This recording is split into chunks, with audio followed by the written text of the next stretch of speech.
To begin with, the interview process at FMS was very different from that of an IIM. So a small mistake here can cost you your final convert.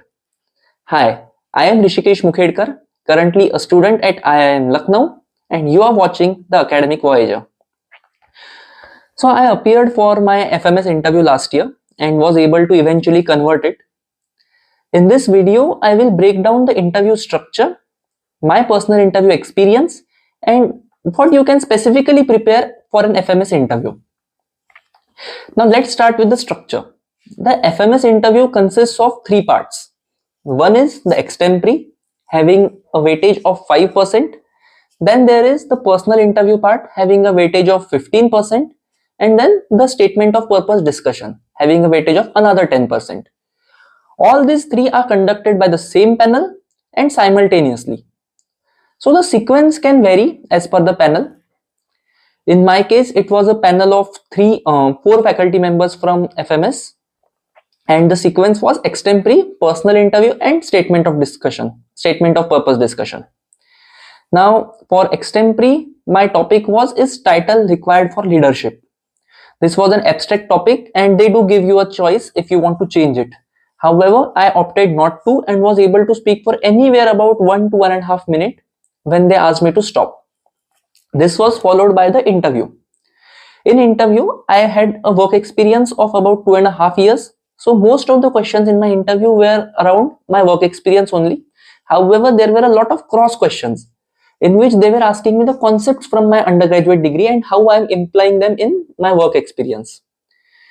This was followed by the statement of purpose discussion, in which I was asked very specific questions from my SOP, and they also asked me whether I used AI to write this SOP, to which I had answered that no, but I did use it to polish my response.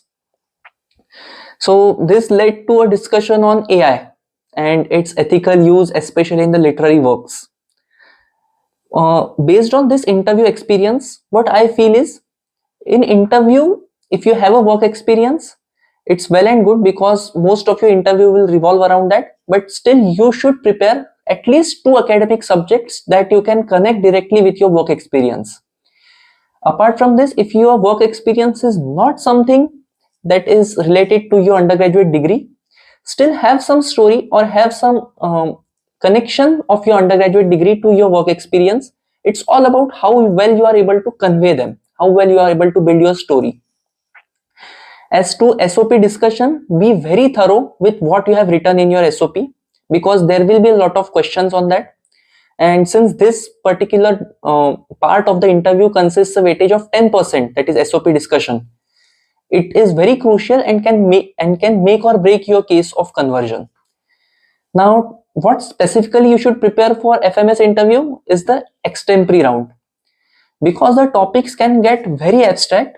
So a good practice would be, at least for 10 to 15 days before your FMS interview, start practicing 2 or 3 topics every day. Those topics should be from different areas, should be very abstract. This will build a habit of forming at least 5 to 6 sentences revolving that topic and presenting them. And once you start, you can go with the flow. Before you know it, 1 or 1.5 minutes will be over, and that's all is required. In extempore round, they do not want to test our knowledge on the subject. They want to test whether we are able to formulate our opinion and present it. In this interview, since there were 4 panelists, the interview experience was not at all intimidating, or this was not a stress interview of any sort. But yes, there were cross questions. So what I feel is that they expected that what answer you are giving, you should be confident about it. You should be able to defend your answer. For any question, if you do not know an answer, a very easy way out is that I currently don't know and I will definitely read about it. If you have any questions, you can please reach out to me and I would be more than happy if I could answer them. And if you enjoyed this video, please do like, share and subscribe, and stay tuned for more videos. Thank you.